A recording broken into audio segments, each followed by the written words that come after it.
He looks at me. He's like, "You want brain? You want brain?" No. I was like, "What?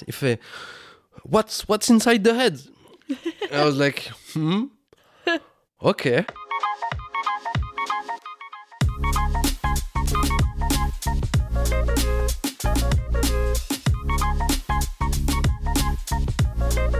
Hey, it's Sarah, and you're listening to Travel Like You. Our next guest is Luca, my French former roomie who's lived on 3 continents and seems almost magnetically drawn to situations most of us would run from.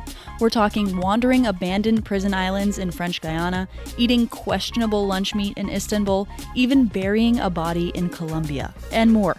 It's definitely not an episode for the faint of heart, but trust me when I say his stories won't disappoint.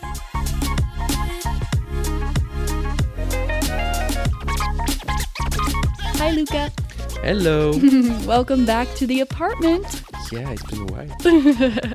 For those of you listening who might recognize the name Luca, this is not the same one as a couple episodes ago. This is my ex-roommate Luca, Lucas in English, I guess. And he's here all the way from French Guiana, just to do the podcast, actually. Yeah. Yeah, just because... That's the only reason. Yep, just because... I hate Bordeaux. I hate no one else to see here, No. just to come do the podcast with me, of course. No, but Lucas, whichever you prefer in English, is here to tell us about his travels. So before we get into that, do you want to introduce yourself? Sure. So I'm Lucas, I'm 32 years old, and as you said, like I live in French Guiana. It's been a year and a half. Mm-hmm. And right before we used to live together for 9 months or so. Yeah. And I had to move to French Guiana for work, because I had an opportunity to work as basically the head of an association there. So cool. And what does the association do? It's called Réseau Kikiwi, the Kikiwi network. And basically, we help people that are affected by chronic STIs, such as HIV, hepatitis B, hepatitis C as well. And we also do a lot of demonstration, like workshops with young people and also people that are in prison. Okay. Yeah, so cool. We do a lot of that. And that's basically it. Yeah, cool. So you help a lot of people over there. That's like the most important thing. So basically, it's an association that help coordinate everybody around the patient. So from the doctor to the nurse that go there to my teams that also help the patients with their paperwork. We help them like open their social security account. Yeah. We help them get papers on the French territory, and we'll mostly help them with their disease because, of course, like if you don't get your treatment, especially for HIV, could be pretty serious for you and for others. Of course, yeah, that's amazing. I mean, you do some great work over there. I'll try. Oh, bravo. And so you're originally from Paris? Yeah, from the suburbs. Okay. Yeah. But you came to Bordeaux. You did your studies here. Is that it? Yeah, okay. I did. My way to Bordeaux was pretty rough and bumpy because I lived in many places. But yes, I'm originally from the suburbs of Paris. Like I say Paris, but it's almost the countryside. Like I was surrounded by fields. Cows. And I came in Bordeaux after a few trips that we're going to talk about later. And I've spent almost 7 years there.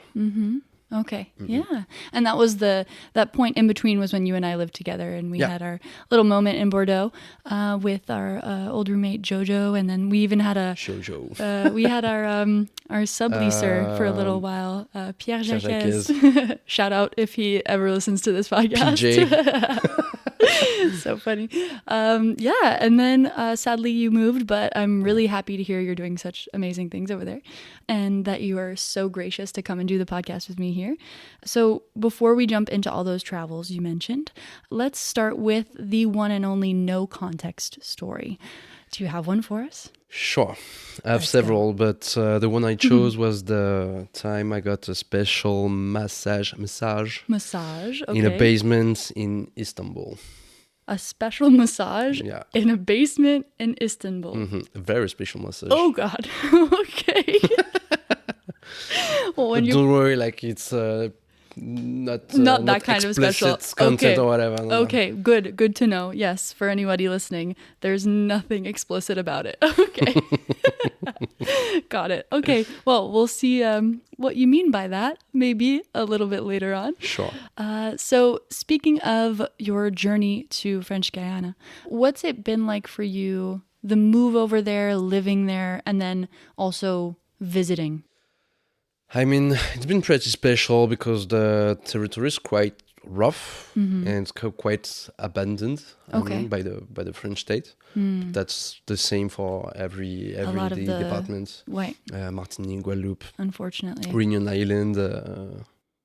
That's mostly it. Yeah. The Dom-Tom. And it's actually special because it's the only department that's not an island. Right. Okay. But it feels like it actually. Because Okay. it's very isolated in the region. And, it's like one of the biggest departments in France. But it's also one of the less populated. Okay. And it's like, I think it's over 90% forest. Okay. Wow. Yeah, everybody lives on the coast. There's Okay. like 4 main cities. And then there's what's called... inner villages. I don't know what you call it in English. Well, I mean, that sounds right to me. Yeah. Inner villages, that could be, yeah. Which could be populated by like other people. I mean, like there are mainly 2 communities. There are the native Indians, Americans. The indigenous the people. indigenous people, yeah. And but there are both. So there's the indigenous people, which are like our tribe from the Amazonia. But there are also like population all around the Maroni River that lives in between Suriname and France, and they are called like Bushinenge. Okay. And they are basically, like this area, the Guianas, as we call them. So Suriname, Guyana, and French Guiana. There were like a lot of fights there between like the French, the Dutch, and the English. And so it was quite rough. A lot of people that like were moved and stuff. And so the specific people, the Bushinengues, are. So I'm talking slowly because I'm not sure and I don't want to make a mistake. But they are basically slaves to be.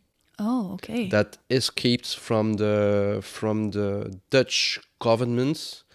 At the beginning of the 19th century, there was like a war, like a civil war, and all the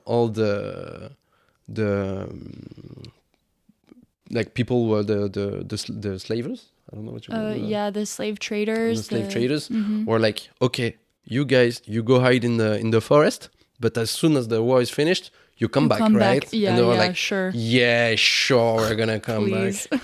Okay. And so they don't like to be called that because they were never slaves, but they Right. were slaves to be, That's important. and escaped before.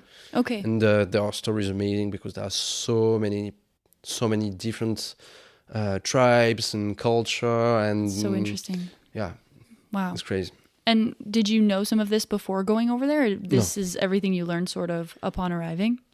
No, actually, the only thing I knew about French Guiana going there was Kourou, which is the base of the French Like- rocket industry. Okay. Let's say Oh yeah, like the Cape Canaveral of exactly. Yeah. Of France. France and actually of Europe, Okay. and even before the war between Russia and Ukraine, there were a lot of Russian rockets that were sent there. Okay. Okay. So that's basically the only thing I knew, and that it was the Amazonian forest. basically. Okay. Wow. But actually digging into it, living there, it's quite like rich, but only culturally speaking. Sure. Otherwise, it's it's funny because like there are so many communities there. So there are what we call the métropolitains, which are the white French people from France that go there for work. And there are many Brazilians as well. There's the indigenous tribes. There's the Bushinengue. There's the Creole. Okay. And there are also so many people from Asia. Oh, really? So many Chinese people. Okay. And so many people from what was called the Indochine. Okay. Which was the former colony that France had in the Southeast Asia. Okay. Wow. Okay. So there's so much history that otherwise you weren't necessarily aware of before actually getting over there. And obviously not a region, even though technically, I grew up in Florida, it's not very far from South America. We don't necessarily learn lots about those regions, especially me in the US. I feel like we're very North American and European centric in our history. So that's super interesting. Except for coups, the coup d'etat. Oh, except for our coups, yes. Yeah.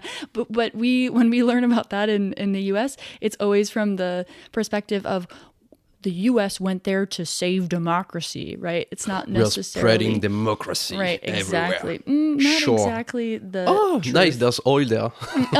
It just so happens, yeah, let's dismantle this government and use it for our own purposes.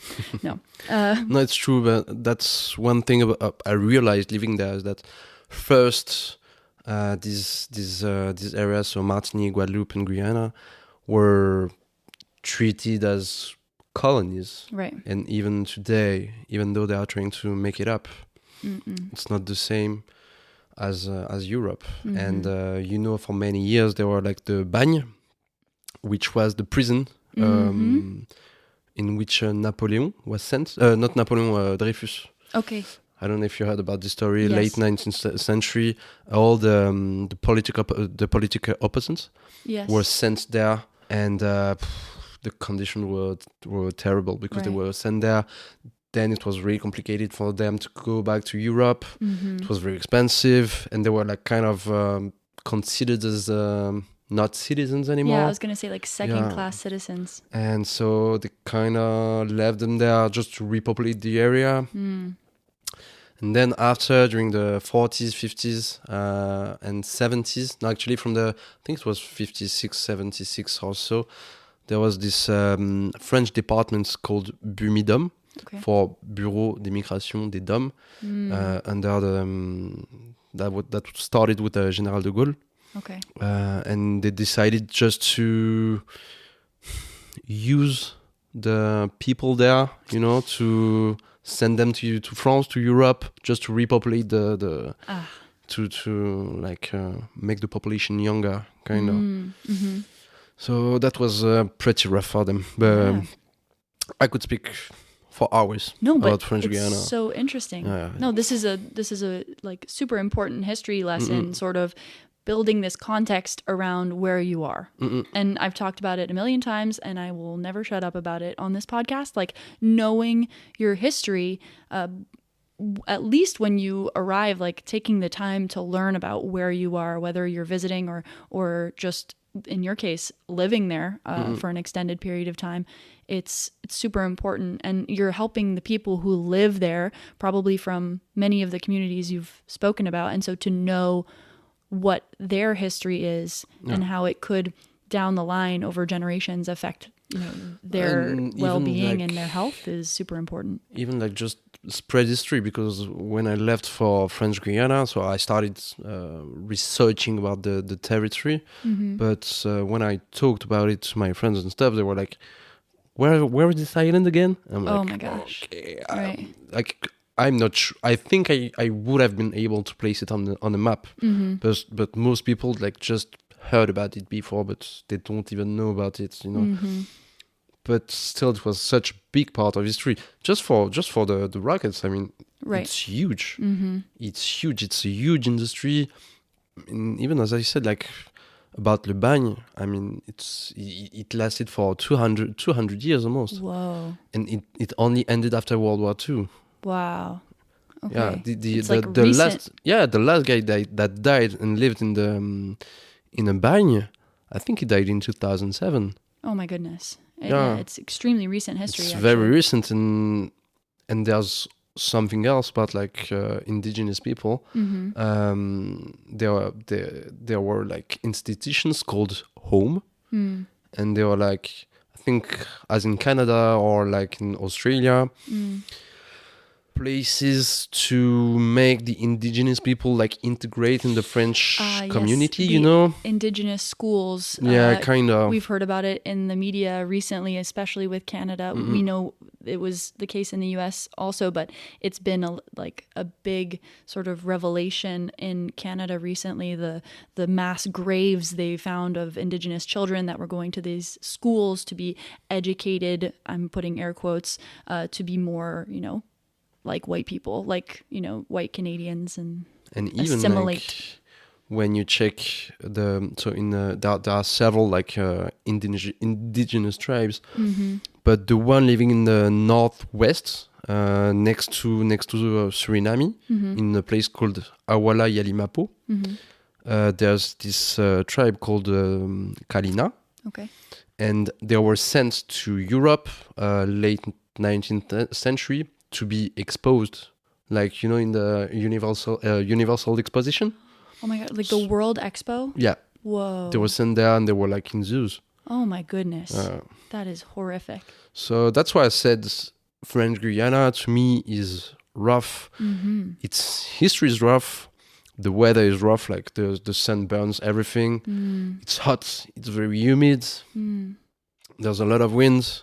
And even like the Amazonian forest is amazing, it's beautiful, but also quite dangerous. It's an extreme environment. Yeah, very extreme in every way. And even now, like French Guiana is the department that's the most affected by HIV, for example. Like almost 1% of the total population has HIV, Wow. And what would that be in comparison to, mainland France or? So officially in French Guiana, there are a little over 300,000 people, and there are 4,000 people that's affected by HIV. It would be 700,000 people affected by HIV in France. Whoa, the equivalent. 1%. Oh my goodness. Yeah. Wow. Okay, so that's huge. And so That's obviously huge. your organization's super important over there. Yeah. Yeah. Well, I mean, in fact, we take about, I'd say, between 100 and 150 people. Because also French Guiana is only a land you pass by, It's a door for immigration.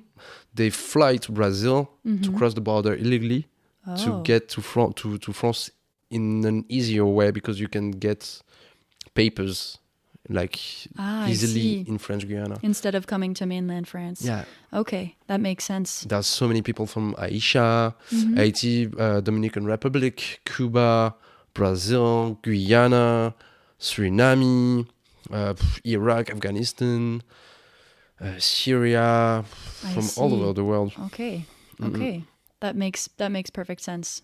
As a, putting on sort of the perspective of an immigrant maybe escaping their home country and wanting to access Europe in a way that is arguably easier. I mean, still treacherous, I imagine. It's still difficult to do something like that. But yeah, that makes perfect sense. But even for like people from mainland France, I mean, nobody's gonna leave France, mainland France, to establish in French Guiana. And even I mean, it's just a step. I couldn't picture myself living my whole life there. Right. There are some that do that.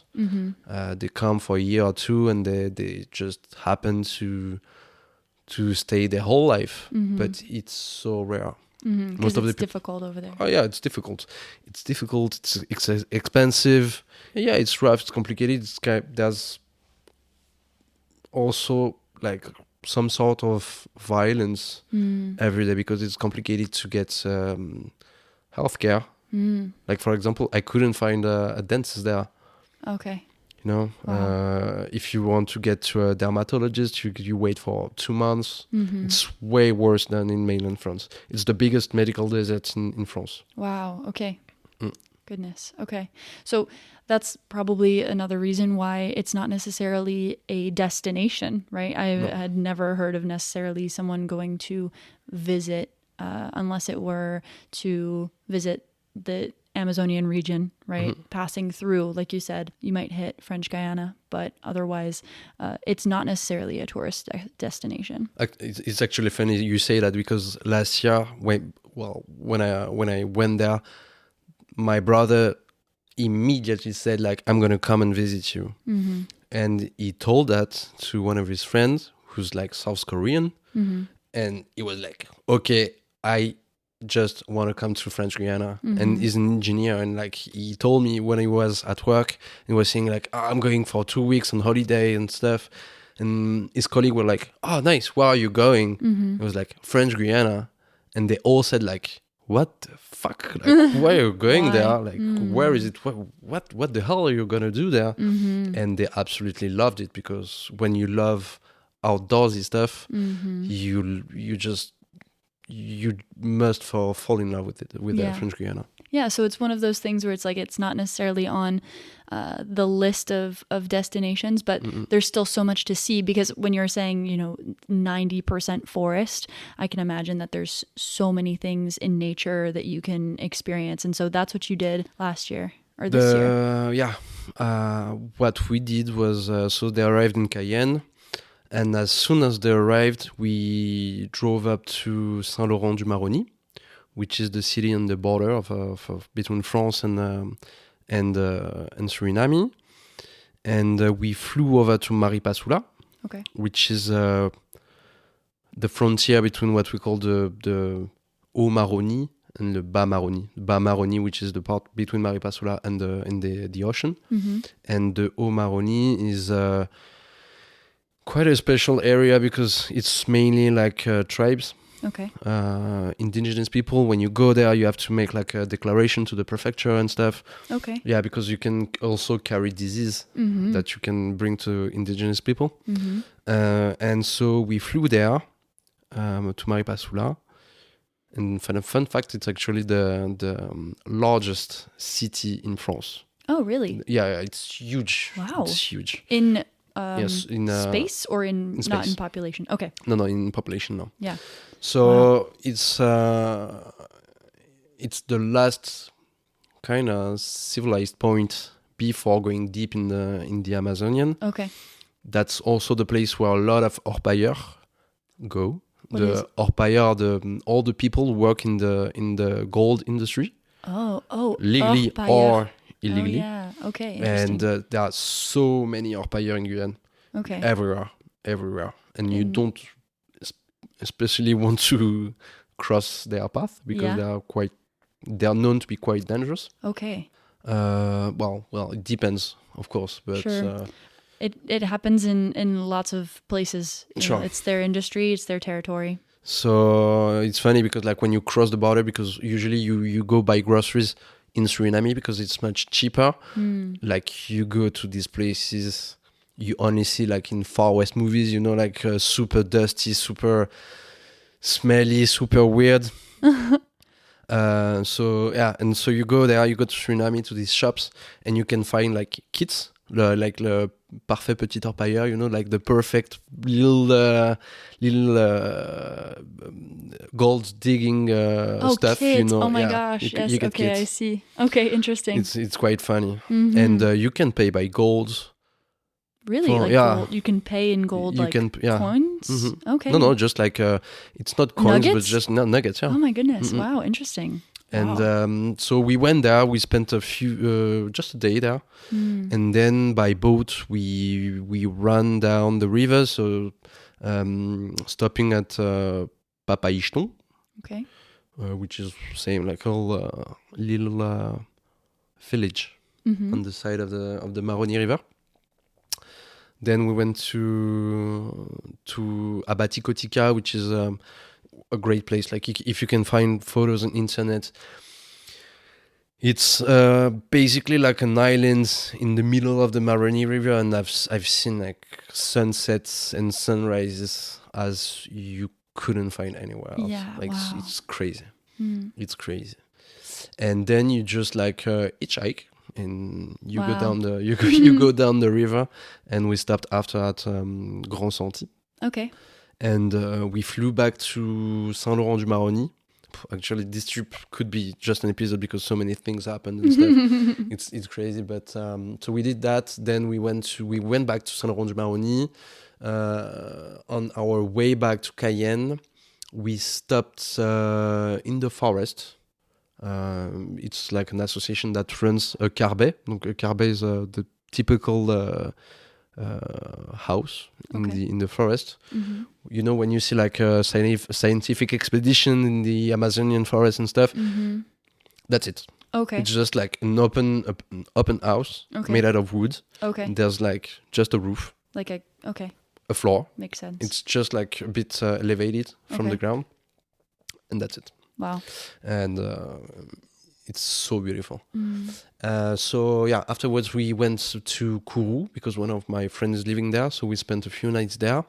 We went to the Salut Island, as I told you, which same like so beautiful. It's one of the only places in Guyana where you can find deep blue water, you know, like Caribbean blue water. Okay. It's crazy, but very rough as well. Rough, and how? Rough because like it's in the middle of the sea. There are no beaches, so it's surrounded by rocks. There are really, really strong currents. There are, I'm not sure there are sharks, but like there are islands you can't reach because the currents are too strong. Okay. There's the Île du Diable. Okay. Well, Devil's Island. Devil's Island. That tells where you something. I told you like all the political opponents were sent to, especially Dreyfus. Okay. And it's funny because like it's a super tiny island with a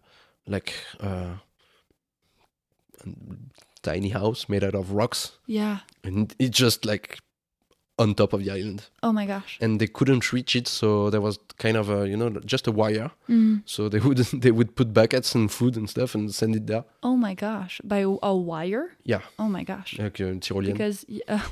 Because oh my gosh, because they can't send a boat, so they're like sending it down basically on a rope. But it's like 200 meters away. Oh my goodness. Super close, but very rough. Interesting. But so beautiful, like coconut trees everywhere, monkeys, birds. The nature is insane. So we went there for a day, and we went like there are different islands. There are some that are very well and very good shape, and the others are like very crumbly. No, like sort of like falling apart. Falling apart, yeah. They're falling apart, but the nature like took it back. Oh, so there are huge trees with roots running everywhere and stuff. It's beautiful. It's crazy. So we spent a day there, and then we went to the Petit Saut. Okay. In Guyana, a saut is rapid. Rapids. Yeah. Okay. And there was a rapid there, and they decided to close it to make a dam. Okay. Which provides like 80% of the electricity of the region. Oh wow. Yeah. And it became naturally like one of the biggest natural reserve. So you just go there by boat, and for 3 days we stayed in the forest with a guide and the pirogue. And you sleep in hammocks. You go see. We saw like giant otters. Otters? Otters. Wow. Yeah. We saw toucans, parrots. So many things. Like every monkey. Wow. It was beautiful. This whole time, were you with a guide? Yeah. Or just the whole time, the whole trip? The whole time. Yeah. Okay. We were like 10 people, 12 people. Okay. And pirogue, guide. Basically, it was a 3-day trip. We left on the morning. I think it was Saturday morning. And since we had 3 days, we had to cross the whole lake, which is like a 2-hour boat drive. And then you settle in a camp. And basically, the organization is you wake up early, you get breakfast. Then you go on a boat ride the whole morning. Actually, we had breakfast on the boat in the middle of the lake. Yeah, I remember now. And then you come back to the camp. You have lunch, a little rest. Then you go out again by boat with the binoculars, and you just like spot animals. And then I think you just get apéro in the middle of the lake. There you get like tiponche and stuff. Yeah. With the sunset on the lake. Wow. You come back, you have dinner, and then you go again at night on a boat trip to spot animals. Okay. And it's amazing because this place, le Lac de Petit Saut, since it was closed by a dam, so the water level rose, and it made all the trees died. Oh, okay. But they're still standing up. Oh. So they're just like sticking out of the water. And wow. Yeah, it's such a unique place. Yeah. And at night, since you're at least, I don't know, 50 kilometers from, I don't know, you're 20 kilometers from Kourou, maybe more. But since there are not so many towns or villages around, there's no light pollution. So you can see the Milky Way. You see it's only enlightened by the moon. Wow. And it's crazy. Incredible. Yeah. Wow. That's really amazing. Yeah. Okay. And so we did that for 3 days. Then I think we came back to Cayenne. And on the last day, we went to a place called Savane Roche Virginie. Okay. Which is in between Cayenne and Saint-Georges de l'Oyapock, which is the last city before Brazil. And there's this place called Inselberg. I don't know if it's the same in English, but it's basically like a huge volcanic rock that sticks out of the forest. It's a 1 hour like walk, hike to go there. And you just enjoy the view on the canopy. Toucans flying around, parrots, wild pineapples, that kind of stuff. Too funny. And could you like pick the fruit off the tree? No, because they're so tiny. They're okay, the little ones. Like that. And we spent the night there. And on the day after, my brother and his friend flew back to Cayenne. But the little surprise we had was that after the 1 hour walk, we found my car with only one wheel. No. Yeah. Oh, no. So I was quite pissed because it's on the side of like the only road going to Brazil. Yeah. And it was on a Wednesday night, so I think the guy saw like just one car here, and they were like, okay, nobody's coming, we're gonna steal the wheels. Oh man. And obviously you're in the middle of the forest. Yeah. Even though it's like one of the most accessible places in the forest, but still. So you don't have any service. Oh. Yeah. So we had to hitchhike until the first city, which is like 15 kilometers away. Oh my goodness. Which is itself like 200 kilometers away from Cayenne. Oh gosh. Where the first garage is. So they had to send the towing truck from Cayenne. It took him like 3 hours and a half, but I had to bring my brother and his friend to the airport so they don't miss their flight. Oh my gosh. Crazy. Yeah. That's wild. Yeah. And that's how you ended the trip. Yeah.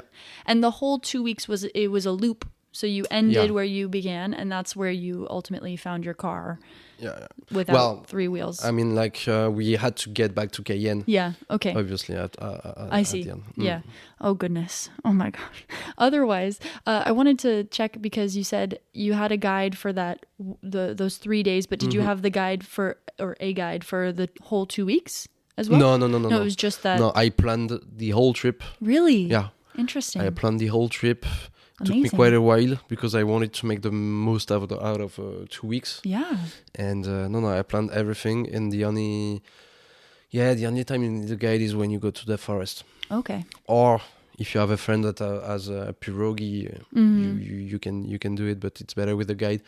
He knows where to spot the animals. He knows like their habits and stuff, and he has also like an incredible sight. Yeah. Because most of the time he sees animals that you wouldn't have. No, of course. Oh wow, that's amazing. And to explain for people who don't know what a pirogue is, could you? It's just like a big boat, a speedboat. Yeah. I think, which is made either out of wood or aluminum. Okay. And but yours most of the was- time aluminum because like it goes faster. Yeah. Okay. Mm-mm. Okay. Interesting. So cool. Wow. And you planned this whole trip. That's amazing. Yeah.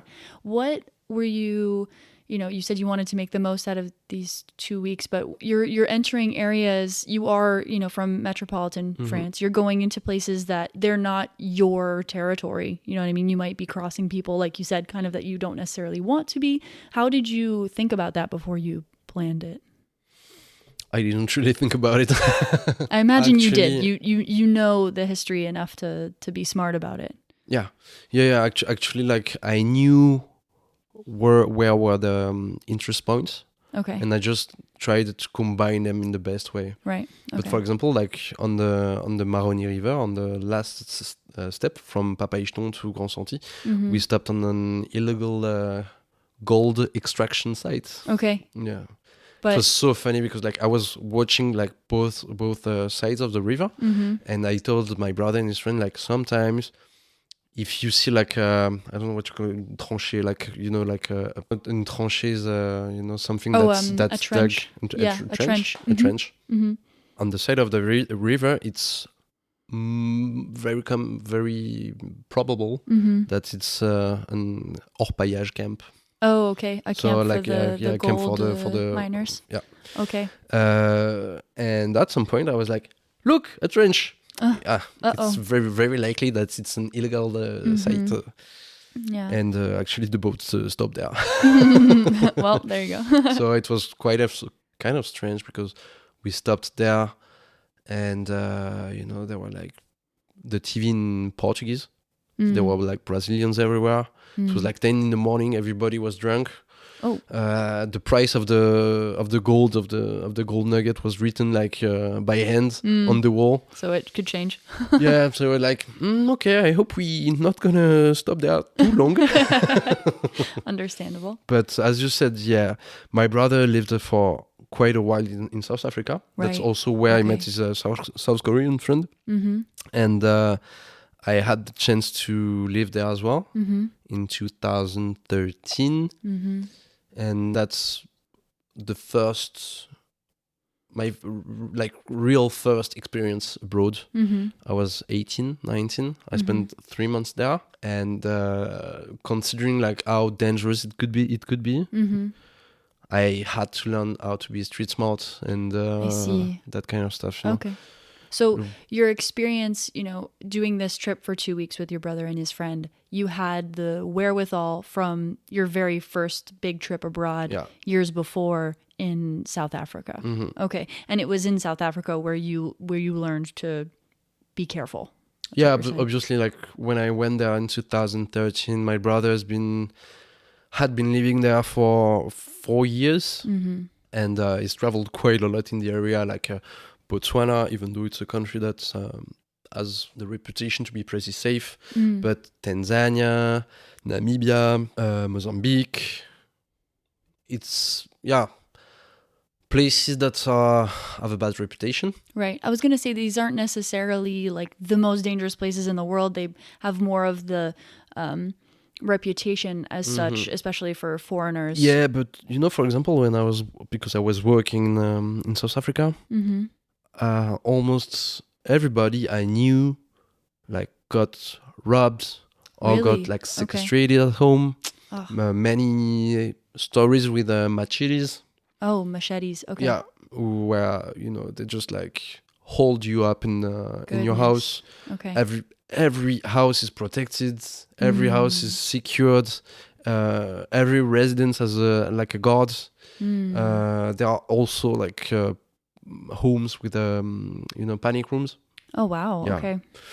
Intense. It's pretty intense and pretty dangerous. Okay. Yeah. And where was this? This was South Africa, 2013. Why were you there? So as soon as I turned 18, I did I went to basically university. It wasn't not university, but you know what I mean. You did your studies? Yeah, I did my studies there, and I had the opportunity to go to do an internship. Okay. And I didn't like what I was studying, and so I told my brother like, do you think you can find an internship for me? I see. In South Africa. And also I wanted to get better in English as well. So that's how I ended up there. His former girlfriend, like helped me find this internship. And I was like, yeah, fuck it. Screw it, let's go. Let's go. Okay. And that's how you ended up in South Africa. Yeah, okay. in Sandtown, which was like the kind of the CBD of Johannesburg. And I was working in Pretoria, which is 60 kilometers away. Okay. And so while you were living there, what were you, other than doing your internship, what were you able to experience? We did a couple safaris.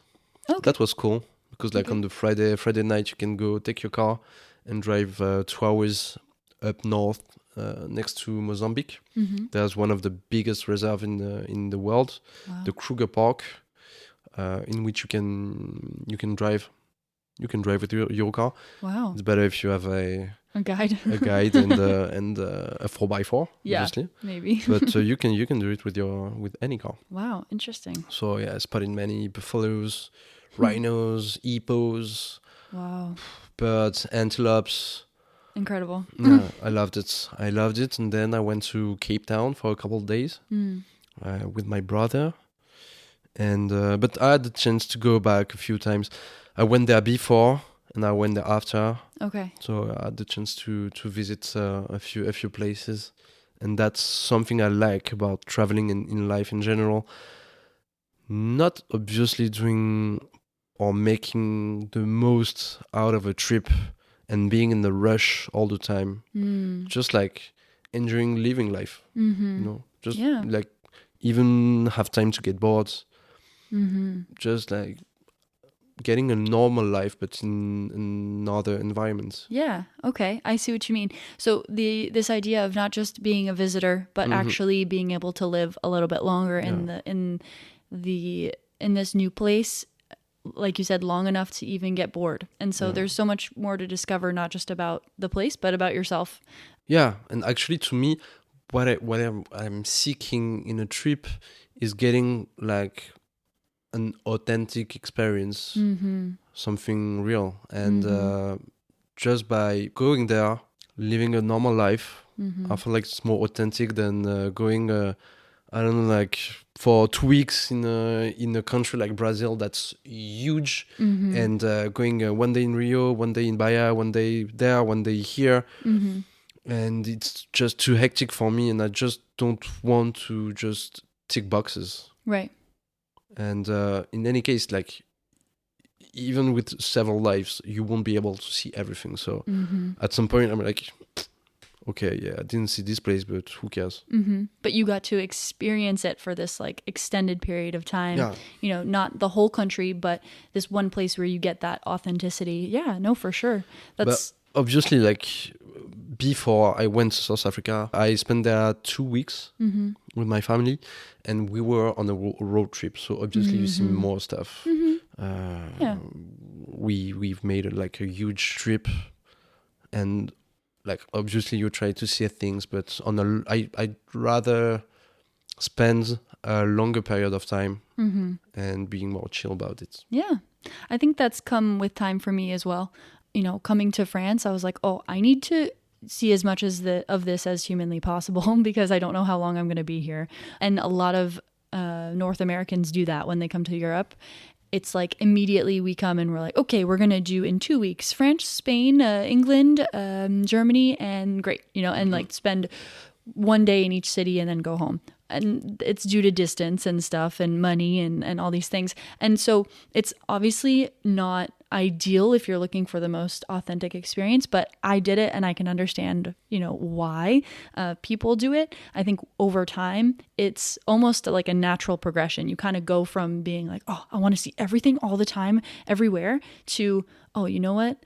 Maybe this could be also not just a trip, but a vacation where I can sit and relax and experience a place and experience a culture as opposed to just checking boxes. Because I definitely did that a lot more than I do now. So I can definitely see what you mean. But I agree with you. To me, it's very American and Australian.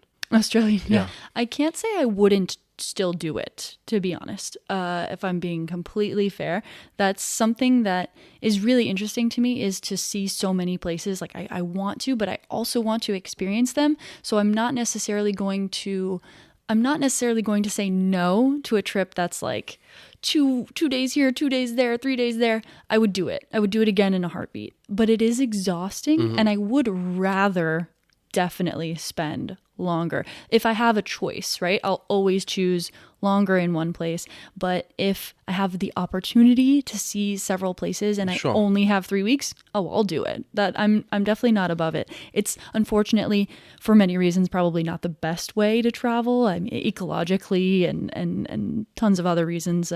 But it's completely understandable, I feel like, especially for North Americans and Australians who are so far from so many other destinations, that, of course, we're kind of going to do it.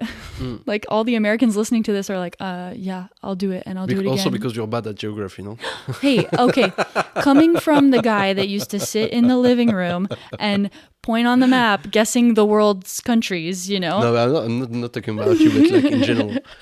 No, it's true. No, I'm not that bad at geography, but it is a stereotype that earns its sort of colors, because we, like I said earlier, we're so, like, in North America, we learn so much more about North America and Europe than anywhere else. That's what I was about to say. Also, like, within America, you can cover like great distances in a few hours, and like in a few days you can cross the country and stuff. So I imagine that it seems also easier for you.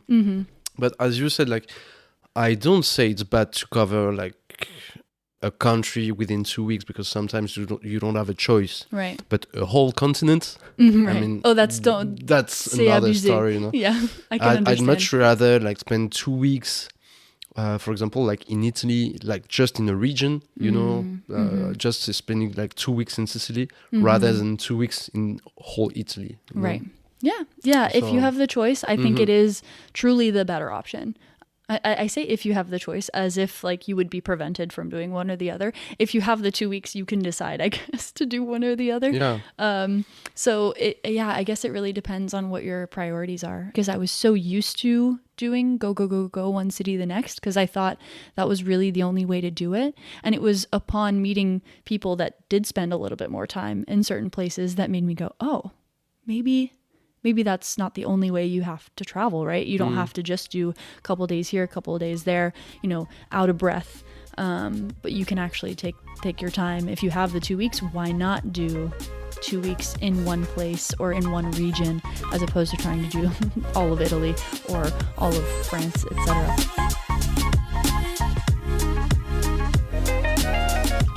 Big thanks to Group Fenexpert, Southeast Florida's trusted experts in impact window and door installations.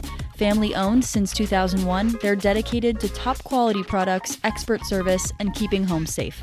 Thanks, guys.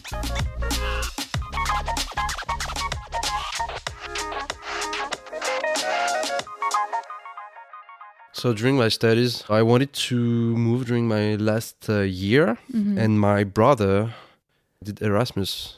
I think it was in Madrid. Okay. No, Alcalá, a city nearby Madrid, but anyways. And so I decided to go to the international department of the university, and I was like, okay, I want to do Erasmus. And she was like, okay, I'm going to tell you where you can go. So she told me like there were 5 places. So I could go to Germany, Siegen, I think, which is a place 40 kilometers away from Strasbourg. Okay. So really and the classes were in German, so I was like, meh. Like wanting something different from my day-to-day life. I thought there could be like a better choice. Then I think the 2 only options left were I think it was Bratislava, okay, and Istanbul. And Bratislava, the classes were in English, which I wanted, and in Istanbul it was Galatasaray Universitesi, and it was like made by French, so most of the classes were in French.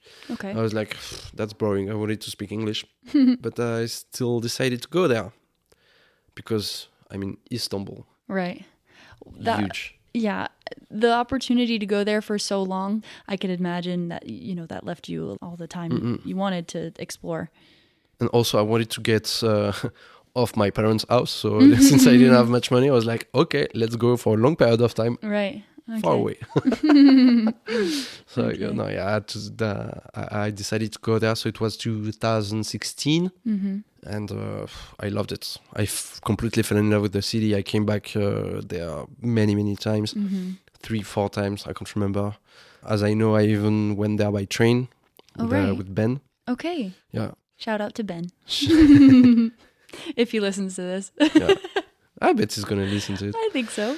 Istanbul is a crazy city. I mean, it's huge. It's as big as the whole region of Paris, or the whole Ile-de-France. It's like 15.5 million people. Once I remember, like I talked to a Turkish friend of mine, and he was like, "Yeah, I have a friend that comes for the weekend and stuff." I was like, "Okay, where does he live?" I was like, 70 kilometers away. I was like, "Okay, what's the city he lives in?" He was like, "But it's Istanbul." I was like, Still. okay. No, it's huge. To me, sometimes it's way too much. Like, it gives me headaches. Like, I'm happy to spend 2 weeks there, but after I come back and I'm a bit dizzy thinking of how big and how active the city is. Yeah. But on the other hand, like, it's incredible. I mean, the history of the city is crazy. The people there is super nice. You eat so well. There are cats everywhere, cats and dogs It's everywhere. true. Yeah, Yeah. and it's funny because at times the city is quite hectic. A lot of people at the same place at the same time, but on the other hand, like you cross the street and you're in a park, and there are people playing tavla, which is kind of a backgammon. Drinking tea in the middle of the afternoon, Istanbul and Turkey in general is a very polarized environment. I mean, I was living and studying in Beşiktaş, which is like a neighborhood in Istanbul.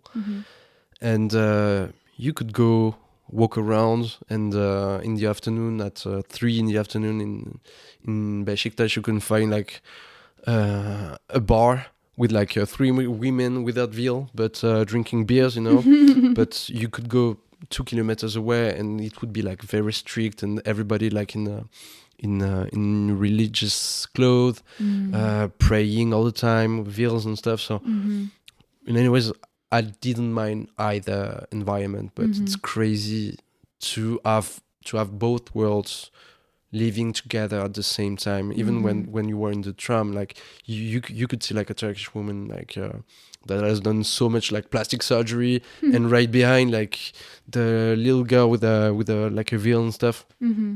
According to me, it's quite crazy to have such opposites. Right, such a juxtaposition between more traditional, maybe conservative attire or traditions versus someone who is considered more like free, again, I'm putting air quotes, to express themselves in, maybe a less conservative way, like one after another. Yeah, I could imagine like turning your head and seeing both of those things is a little surprising. And like 98% of the country is Muslim. But like there are bars everywhere. They love, actually Turkish people love to party, that's also what I liked, is that sometimes their way of living reminded me of how we French people live. Going to a bar, going to a restaurant, spending like 4 hours drinking, eating, live music stuff, and on the other hand, like being in a calm neighborhood, having a coffee, chilling on the terrace. That's, according to me, very similar. Okay. So it wasn't a culture shock. On a way, it was. Yeah. It was. I mean, like 5 times a day, you hear the prayer, you hear the... True, of course. Yeah, you eat differently. It was a whole new experience to me, but I loved it. Yeah. And I'm what we can call a foodie. No, but I love cooking. I discovered the Turkish gastronomy, and according to me, it's very underestimated. Underrated. Same anyways. Underrated. And during my stay in Erasmus, I met a couple guys that had an hostel in Beşiktaş, in the neighborhood I was living. And since they were on my way to and back from university, I used to spend quite a lot of time there. And at some point I was like, okay, this guy was called Mujahid. So I was like, Mujahid, I want to eat something, but like I've tried all the things nearby, the lahmacun, the pide, the mantı, anyways, like classic Turkish dishes. I was like, give me something. And he was like, okay, you can try this restaurant. I was like, no, I've tried it before. I know it. I want something new. I was like, you want something new? All right. So you go up the streets and you go on the right and you'll see like a little shop and you'll see my friend, I think his name was Vedat. But anyways, you go there and you can have something different. I was like, okay. So I go there. The guy behind the counter like recognize me. I tell him like I want a sandwich. So he's like, sure. We only do sheep's meat sandwich. Okay. So I was like, okay, sure. It's like, okay, but it's the meat of the sheep's head. I was like, okay. different, but all right. We eat similar things in France, like fromage de tête, tête de veau, that kind of stuff. Sure. Yeah. I was like, okay. And at some point, like he pulls a huge sheep's head on the counter, and he's like, boom. Oh my god. I'm like, that's all right. Oh my god. Was it already cooked and everything? Okay. Yeah. Oh my gosh. I think it was boiled. And obviously, like he spoke like 3 words of English. Okay, and so you're communicating in Turkish? In English. In English, okay. English. And I'm gonna imitate him, but it's like, sandwich with a sheep meat, head meat. Like, okay, all right. So it starts like scraping meat and stuff. It's like in a huge wrap, like cilantro, parsley, onions and stuff. And at some point he looks at me. Well, he's like, "You want brain? You want brain?" No. I was like, "What? What's inside the head?" I was like, okay, all right, let's try. And like he puts a sheep's brain on his cutting board, cuts it in half. Just for reference, I don't know, it's big like a melon. Oh my gosh, like a cantaloupe? Yeah. Oh my god. Kind of, I'd say maybe a bit smaller than a cantaloupe. Yeah. Oh my gosh, like a grapefruit. Mango. A mango or a grapefruit? Yeah, a bit bigger than a grapefruit. Okay. And he's like, he cuts it in half and starts like slicing half of the brain. I was like, all right. Oh my god, just slices of brain? Yeah, thick slices. And like he just like put it on the top of the sandwich. And I remember like the wrap wasn't big enough, so he put like elastic. Yeah, like an elastic, like elastic. Yeah, like rubber band. A rubber band. Like yeah. he puts rubber bands to hold it together. Oh and my God. he gives it to me on a tray, and I see this big chunk of brain sticking out of the wrap. I was like, all right. Oh my God. Yes, you say yes a bit too much. Yeah, sometimes I'm too much of a yes man. Oh but I'm like, okay, let's try. I'm not afraid of that kind of things, and yeah, why not?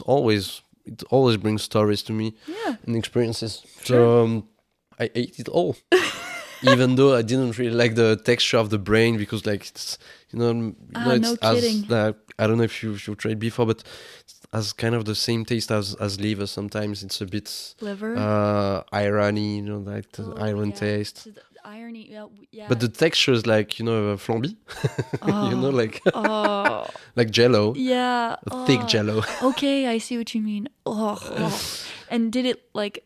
I mean, you watched him slice it, so it. Mm-mm. Did it look like brain? Because I have a problem with eating food that looks like what it is. You know what I mean? I can't. If you just had a slice, Yeah. you couldn't guess. You wouldn't say. Okay. Because Okay. the interior is like quite homogeneous, Okay. kind of gray, a Oh. bit spongy. Yeah. Oh, appetizing. Hmm. I wouldn't say it was my best food experience in Turkey, but No, but it was new, like it you was new, wanted. yeah. Incredible. So it was fun. Oh goodness. Oh my gosh. Okay. Well. Yeah. Quite the adventure. No, I loved it. And, as I told you before, like I didn't travel much in Turkey. I went to Fethiye in Antalya, which is the southwest coast, and I did a sailing boat trip with a couple of friends there. It was amazing. It was beautiful. And I went to Cappadocia, which was one of the most beautiful places I've seen on earth. I remember like seeing the sunrise with all the hot air balloons flying over the desert. I bet like you've seen it before on Instagram or whatever. Yeah, like, it is very picturesque. it's very popular. Wow. Yes, and just the image of all the hot air balloons in the sky like that is It's beautiful. It looks incredible, like unbelievable. That's so. Then And, so you and got to see also that. like since you're in the desert, there's not much like sound pollution or light pollution or whatever, and it's so calm, and you just see this hot air balloon like rising slowly in the sky, and it's beautiful. Wow. Beautiful. Yeah. That's amazing. So your time there was again sort of in the spirit of living as opposed to visiting. So I mean, you said you didn't quote unquote travel much, but you still got to see quite a bit of Turkey because you were living there for an extended period of time, and so you got to have these experiences. That's so special. And then you went back, of course. I went back several times. You fell in love. Also with because like I've had an amazing like personal life there. I mean, Erasmus is great for that. You meet people, you're always surrounded by people. You know that you're here for a fixed period of time. So you know you're going to leave at some point. So you have to make the most out of it. Enjoy it as much as you can. So and even today I kept contact with many people. Actually, it's funny because a few weeks back a friend of mine called me and she told me one of her friends from Istanbul that I knew moved to French Guiana. Oh, wow. Yeah. Oh, what a coincidence. Yeah, it's quite funny. Interesting. But yeah, no, I loved Turkey. I went back there with twice with the same friend, and then I went back there in 2022 with a couple of friends who all love to eat as well. So I showed them around. Yeah. And I went back there in 2023 with Ben, as we said. Yeah. And we at that time we both quitted our job. Yeah. And I was like, okay, I was planning to go to Turkey, so if you want to join, please come. It was like, yeah, okay, sure. And I think like a few days after Agathe, another friend. Yeah. Shout out to Agathe. we were on the quays drinking for Ben's farewell. From his work. And we were drinking, and she was like, why don't you go by train? And we looked at each other and we were like, for sure, that's a great idea. So we decided to go from Bordeaux to Istanbul by train. Wow. Yeah, that was kind of crazy. That was very fun. And that was, so originally you guys were just going to fly there. And then Agathe, she said, why not by train? And then you booked all the tickets? Or No, we booked a pass and you get like 4 days of traveling. Okay. But they could be like divided. Like you can travel for a day, stop for 3 days, and you use the other days later. Okay. So yeah, it was quite a trip because like we went from Bordeaux. On the first day we went from Bordeaux to Paris to Strasbourg to I can't even remember the name, but we ended up in Munich. And then we went from Munich to Budapest. Then from Budapest to Bucharest. And then we couldn't do the last train because we couldn't book it. And it was full. So we did Bucharest to Istanbul by bus. Okay. Wow. And the trip itself, I imagine, was pretty fun. Yeah, for sure. It was pretty fun because also at that time, I didn't know Ben really well. Oh, wow. We've known each other we started hanging out with each other for a month, maybe. Oh my gosh, too funny. Yeah. But we knew each other from work because he was working in a restaurant that was buying bread from the bakery I was working at. Okay, too funny. But yeah, and it's the first time when we get to Istanbul. So we spent 1 week traveling and then 1 week in Istanbul. Mm-hmm. Then he left and I spent another week in Turkey. Mm-hmm. And I had my first experience with a gun there. With a gun? Yeah. Oh my It God. was the first time I shot a firearm. Okay, in Istanbul. well, in that case, that's much better than I thought where you were going with that story. No. I've been held up before in Rio, but that's lovely. another story. Okay. But yeah, no. We saw there was like a shooting range, Okay. and we decided, yeah, why not? Why not? Okay. It was so funny. Well, you really just happened upon this and then decided to do it? Actually, at that time, I was expecting an answer from an interview I had in an NGO nearby Bordeaux. Mm-hmm. And they were like so slow. They didn't respect the deadlines and stuff. So I was pissed.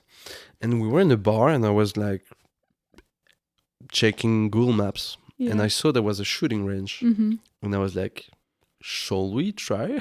Wait. So you were angry? So you're like, let me get out this anger and shoot a gun? Why not? And at that time, when we made the decision, we had a few beers. So. Yeah. Oh God. Okay. No, we didn't. This is not condoning. It was not the same day. It was not the same day. Okay. I didn't think so. No. So the day after, we come back, and it was so weird because it was like an underground parking lot. Okay. And so you go down the ramp, where you access the parking lot, and there was a counter there, and you could hear the gunshots. The gunshots, yeah. Oh my God. And the guy was like, "Okay, give me your passport." So he took one of our passports, wrote it down, and then there was a door with headsets, which was like protection, yes, ear protection. Ear protection. Mm-hmm. And there was a guy that came out of this door and took us in, giving us the protections. Mm-hmm. And you actually walked directly in the shooting range, but like I never shot a gun before. Yeah. And so they didn't like teach you anything. No. They just handed you a gun. They teach you at the shooting range. Oh, okay. So I was with Ben, and the guy was a Turkish former police officer. Okay. And I always say a few words in Turkish when I meet Turkish people. Very nice. It was like, "Oh, okay, you speak Turkish," and he was like straight talking to me in Turkish immediately. Yeah. And we chose the weapon, so we chose the basic gun for the police the police. Mm-hmm. We chose how many bullets we wanted to shoot, and it was like explaining it to us in Turkish, but sometimes in English. So we had to, lift the headset, but there was like gunshots right behind us. So yeah. It was hectic. We couldn't like get proper instructions. No. Oh my God. Oh my gosh. So you're like half listening, half learning. But be careful because I'm quite good at aiming. Oh yeah. Be careful. Yeah, in what context? Yeah. Did you forget who you're talking to? I did grow up in Florida. I have 4 guns in my room. Yeah, I did grow up in Florida. Okay, I've been shooting gators many times. No gators, but I've been to a couple shooting ranges. No, I know, but no. I actually brag about it. But we shot. Funny. It's super weird because the guns we had kind of a delay. When you press the trigger. There was like, I don't know, maybe a second of delay before a second is huge. Yeah. Whoa. It was a bit weird. That is weird. Okay. But it was quite a traumatic experience because, I mean, at some point it was fun, but sure. The smell, what a gun represents as well. Oh, yeah. I was like, I could turn around and shoot someone. And I was like, maybe I should do. No, I'm joking. Stop.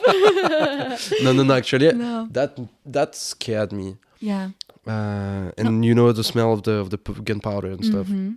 kind of weird. I'm going to be honest. I think that is the healthiest way to react to shooting a gun for the first time. Because when I shot a gun for the first time in a shooting range, completely safe, with people I trusted, I teared up. I had this, weapon in my hands and I was like, this is so much power. It's terrifying what can be done in the wrong hands. You know what I mean? That was immediately what came to my mind, right? And then once you overcome, the power that you are literally holding, it's actually really fun. Obviously there's so many things that are scary about guns, but in a responsible, controlled environment, it's actually a really cool thing to do. And having grown up in Florida, being surrounded by people who talked about it, did it, it was important for me to know what that felt like, especially because I was a news reporter.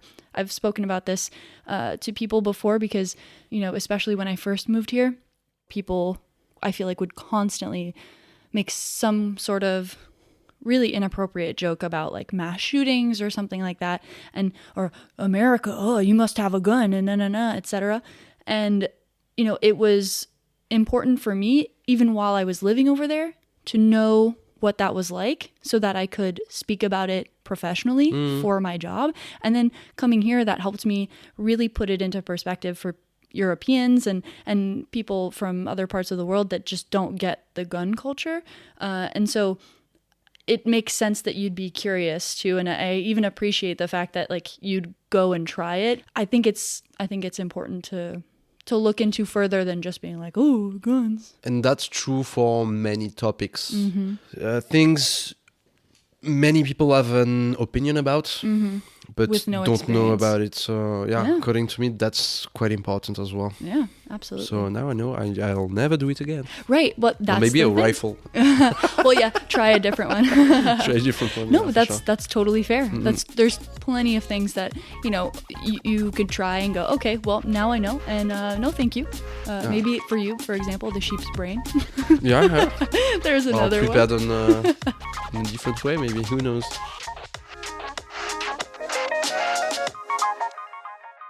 After my Erasmus, which was quite an intense experience, I didn't picture myself going back to uni directly.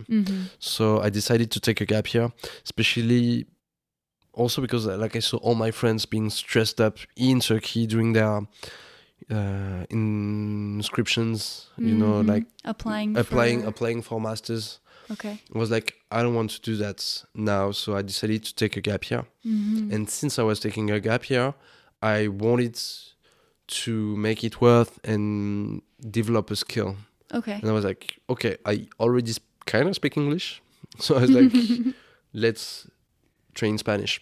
Okay. And I decided to do a working holiday visa, but the only Spanish-speaking countries were, I think, Argentina and Colombia. Okay. And I started working to pay my plane tickets and stuff. And at some point I was like, okay, why would I bother working in Colombia for a wage that's much lower than what I would make in 1 month in France? Right. Okay. So I stuck with the idea. I stuck. Or, English grammar. I'm so rusty. So you stuck with I stuck with the idea to go to Colombia, but I worked a bit more to save up to go. Okay. And not having to work there. Okay. So that's what I did. That's how I ended up in Colombia. Yeah. I took my plane tickets literally 3 days before going.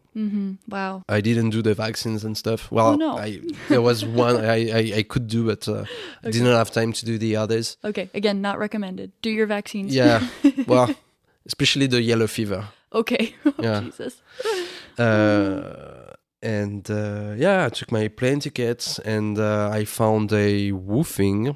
Okay. No, actually, I did LPIX. I remember now. Okay. I did LPIX. It was in an hostel. I think it was a 1 hour drive from Medellin. Okay. It was next to Santa Fe de Antioquia. Before you continue, just to explain woofing and also working holiday visa for people that don't know. Working holiday visa is an agreement that exists between two countries and that helps people come in the country to work as well as travel. Yeah, exactly. It's for a fixed period of time, between 6 months and a year. Most of the time it's renewable. That's what most of the French people do in Australia or New Zealand, or even Canada, because you can go to Canada with that program. And woofing, LPICs, that kind of things. Like work away and Worldpackers. Worldpackers. It's a way to stick to a place, work there for a part of the day, and in exchange you get accommodation, most of the time a meal. Yep, and that's what I did in Greece. It was actually Worldpackers, and my stay there was that month, and I worked at the hotel restaurant, and I got lodging and actually 3 meals a day. That's pretty cool, because most of the time you work like 3-4 hours a day, and then you have 1 meal, and the rest of the day you can enjoy. And so I landed in Bogota. I spent a few days there, and then I took a bus to Medellin and to that place, which was a very, very strange experience. I was supposed to stay 2 or 3 weeks, but I ended up staying maybe 10 days. I actually buried a body on my first day during the Alpics. When I arrived, there was another volunteer. It was like, the owner and his assistant went to the veterinarian? A body, vet, okay. To the vet. Yeah, to the vet. To the vet to get medication for this dog. And he shows me a dog that's lying a bit like you could see he wasn't healthy. I was like, yesterday he came and he ate too much and stuff and doesn't feel very well. I was like, okay, sure. So he shows me around. He shows me the room. There was literally like nobody staying in this hostel. Oh gosh, okay. And it's the end of the day, and the guy comes back from the vet with the medication. I think he gives it to the dog, and we start our night, like we have a beer and stuff we talk. And like at some point we take a look at the dog, and we're like, okay, he shot himself. Oh no. And we went to the dog, and he actually died. Oh my god. I was like, okay, what a start. Oh my god, the beginning of your trip. Yeah. So oh my I was god, like, so okay. sad. So now we're gonna bury him. I was like, okay, that's intense, special. Yeah. And I remember like my first night in South America. Well, one of my first nights in South America, walking in flip flops in the garden, and the guys telling me like, be careful of the spiders and the scorpions. I was like, yeah, sure. Oh my god. Yeah. So we had to bury the dog.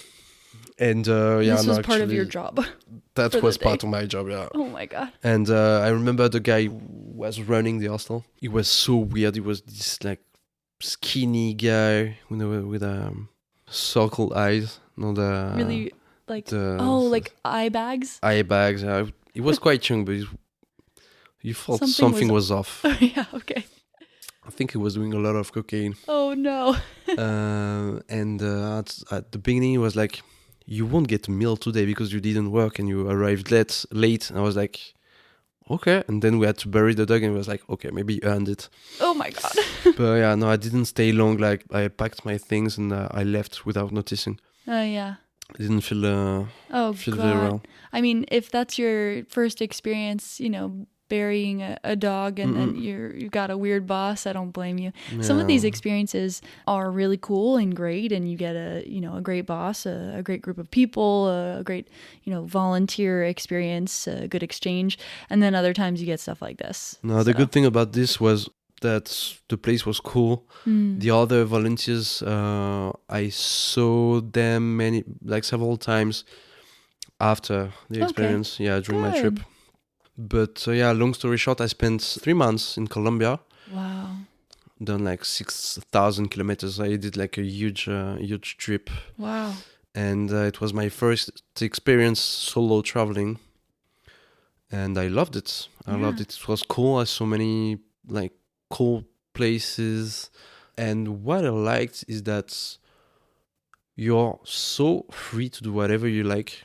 You could just decide to be alone.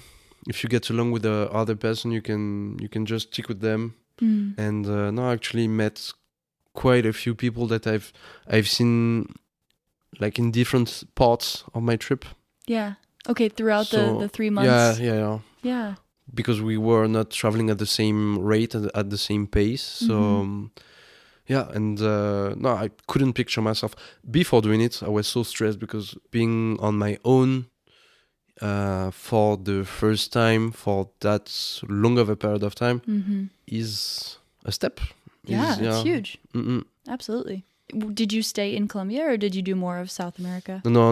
I stayed in Colombia, so I arrived in Bogota. Then I went to Medellin. I did my LPIX, came back to Medellin, and then I've traveled like literally the whole coast of Colombia because I went from Capurganá, which is 2 kilometers away from the Panamanian border. Okay. Up to Punta Gallina, which is in the desert northeast of Colombia, La Guajira. Okay.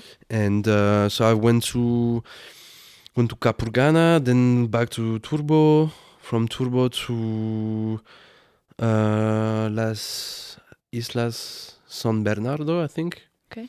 Then to Santa Marta, the Tayrona Park, Cartagena, Palomino. Wow. And you remember. Yeah. I'm so impressed. So, I was going to say, did you learn Spanish? Did you reach your goal? Okay. Kinda. Was it was productive then? Yeah, it was fine. Yeah. It's funny because actually the year after the travel, I went back to uni in Bordeaux. And I didn't pass because I had there was another Colombian guy with which I was speaking fluently Spanish, but according to the Spanish teacher, I wasn't working hard enough, so didn't do my homeworks and stuff. So I got like an 11, and I didn't pass by 0.15 points. Oh no! So yeah, but no. Oh my gosh! If I stayed in a Spanish-speaking country. With my level of Spanish today, I could get around, order food, order drink, ask for direction. Nice. Just speak normally, but with a bit more training. I know I could be much better. Sure. But yeah, now I speak I kind of speak English. I speak Spanish, Portuguese, Turkish, and Spanish, Portuguese. It's the same. I can get around. I know it's not perfect. But I do get understood, so according to me, that's the point. Hell yeah. Yeah, the most important is communication, not perfection. Yeah. That's impressive. So you got quite a bit of English from South Africa. Yeah, and in Turkey as well. Turkey and Turkish. And Turkish a bit, yeah. Yeah. Same. I can order in a restaurant, I can order food. Incredible. Yeah, wow, you're multilingual, at least for when it counts. Yeah. Amazing. Yeah. That's so good. I can count up to 10. So good for you. Hey, that's more than I can do in most languages. French and English is all I've got. Maybe Spanish I can do. Maybe 1 to 10. And at one point I learned the alphabet and then I forgot it. So here we are. It's the same alphabet.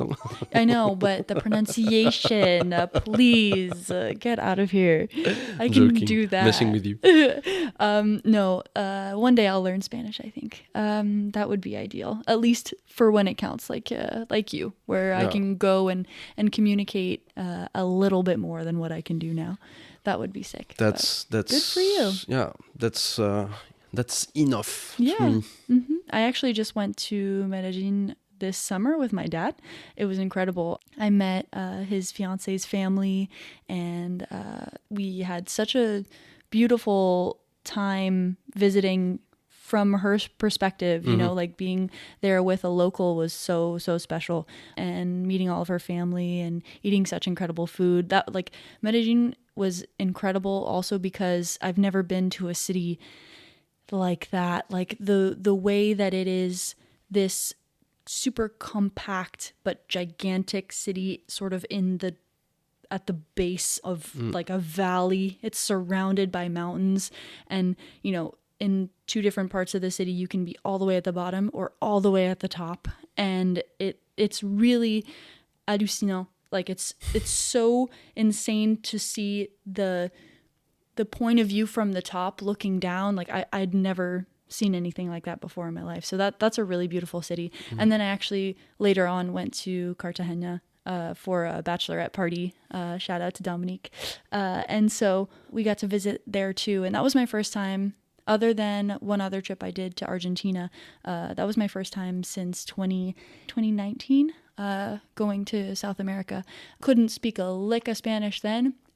Didn't even really try this last time because thankfully I had not only my dad's fiance, but we also had Dominique and all of her Spanish-speaking friends in Cartagena. Just so I was free and clear to just be a little bit ignorant and speak no Spanish. But surprisingly enough, with all the French that I've learned, I could understand quite a bit, but I didn't really dare to say more than like the politesse, like just the nice things like gracias and all of that jazz. But that's a start. It's a start.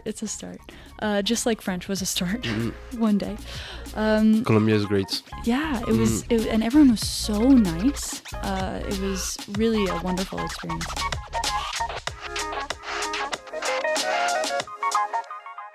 Now that we've dug into all of those things, I think it's time for us to wrap up with your no context story. Yeah. If you would be so kind as to remind us what it is and decide whether you're going to share it. Let's get back to it.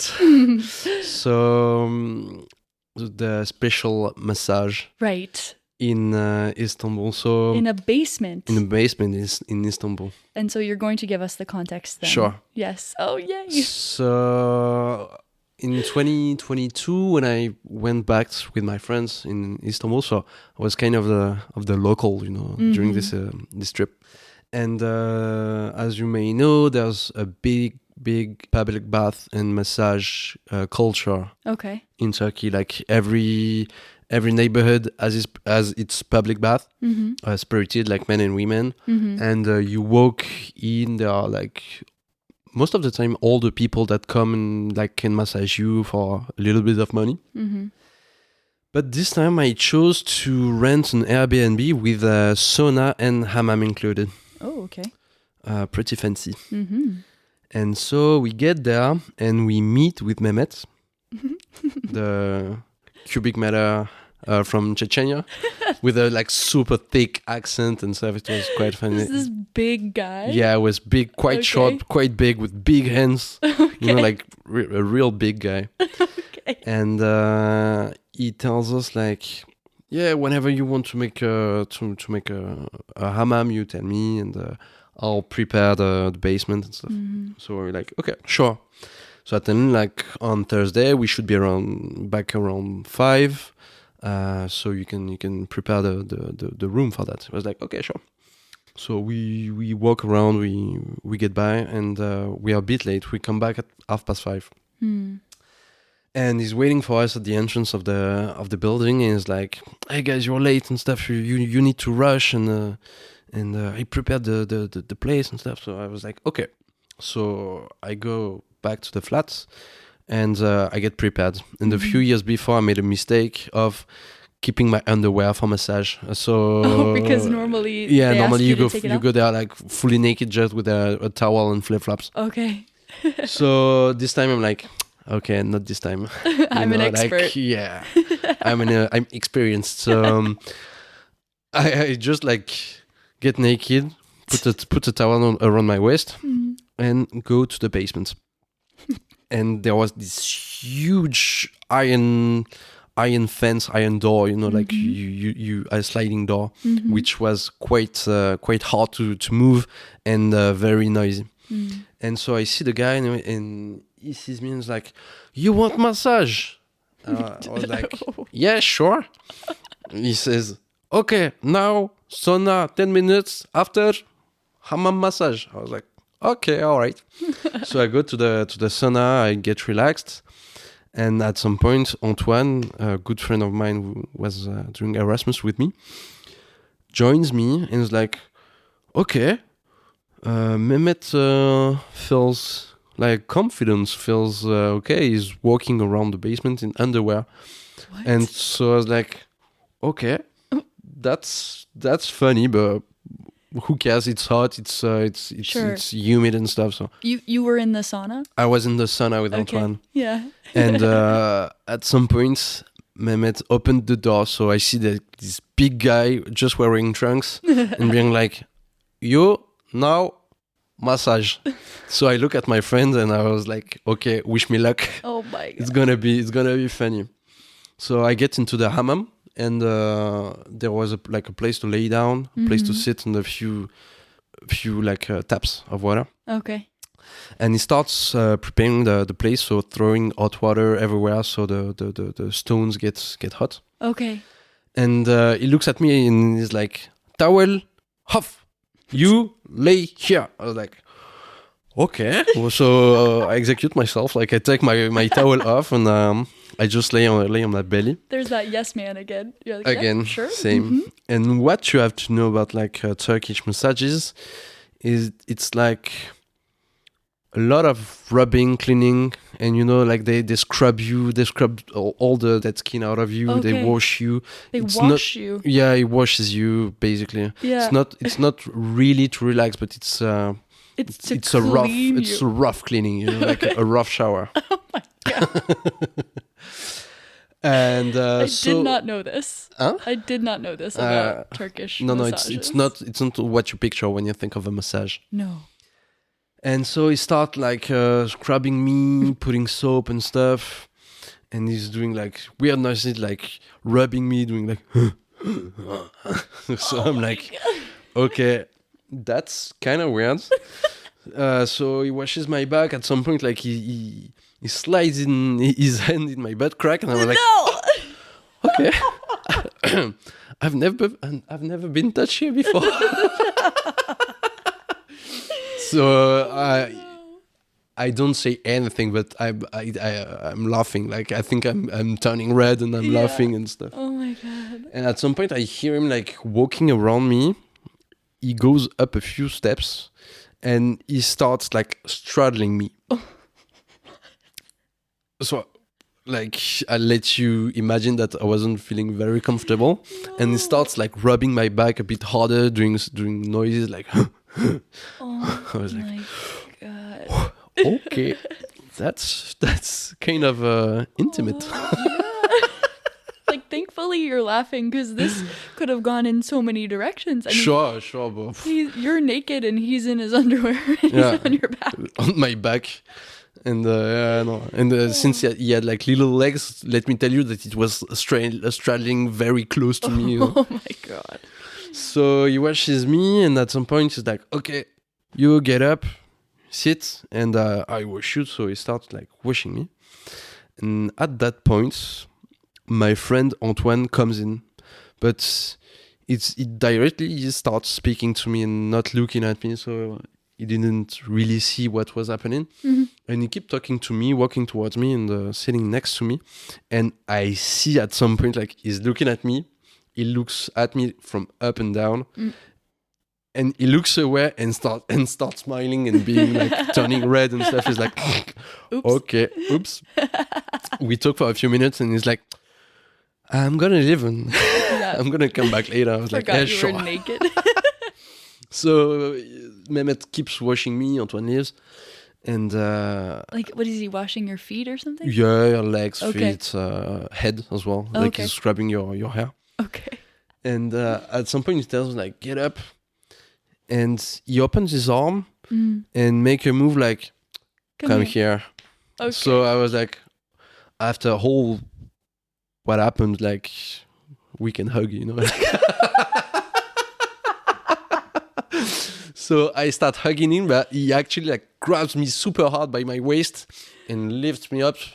So my back cracks. And I'm like, nothing's going the way I thought it would, He didn't want to hug. Yeah, he didn't want to hug. He just wanted to crack my back.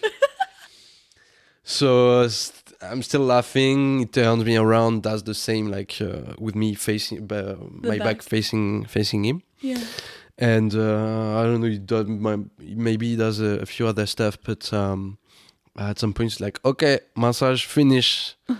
So I take my towel back, being like, feeling a bit weird because I'm like, okay, this wasn't going the way I expected. Yeah. But anyhow, I go back to the sauna room and my other friend Celia is here.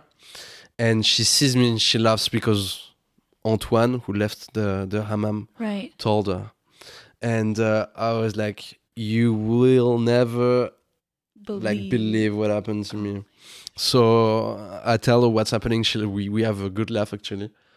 And at some point, Mehmet comes back. And so same as the beginning, like he opens the door in trunks and he looks at Celia and he's like, you want massage? Oh, no. And she laughs and she's like, no, I'm good. No, I'm thanks. good. Oh, my God. And while he talked to us, I see Antoine, who was doing whatever he was doing in the basement. I see him like walking behind him. And he wants to go back, but Mehmet hears him. He turns around and is like, you want massage?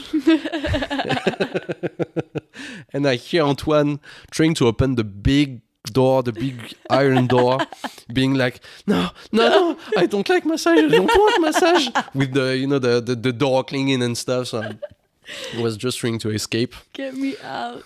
Yeah. Oh my God. Brutal. You were like the guinea pig and then they were like, no, thank you. Yeah. Oh Since I tried, they were like, no massage. Oh my goodness, that's crazy.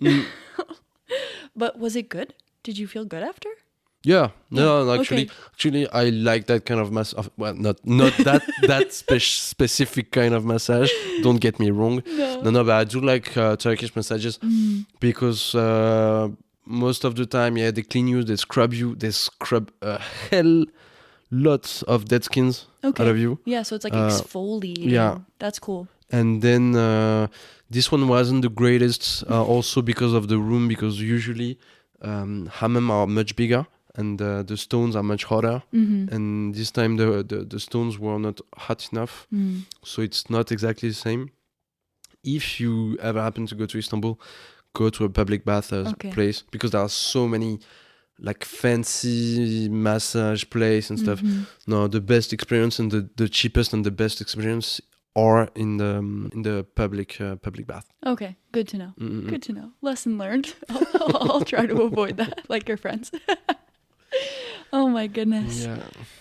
Oh, Luca, that was crazy. What a ride. Well, thank you so much for coming on the podcast. Thank you for having me. Thank you for coming all the way to Bordeaux just to do it. We didn't even have to do it over FaceTime or something I came that. yesterday and I'm going back tomorrow since I Right, don't have much to do in Bordeaux. No, since or I'm in the France. only reason you're here, of course. So, awesome. Well, thank you so much, Luca. You know what? All those extra stories that I wish you could have told, that I wish we had time for, maybe one day we'll have to hear them. You know, sure. When the next time you come here, just for Episode 2. Well, that's it for now. Thanks for listening, and if you haven't already, check out travellikeyou.pod on Instagram and TikTok. If you'd like to be featured, send an email at travellikeyupod@gmail.com, or of course send me a DM, leave a comment, leave a 5-star review if you liked the episode, and stay tuned for the next one. Thanks again, Luca. Thank you, Talk Sarah. to you soon. Cheers. Bye.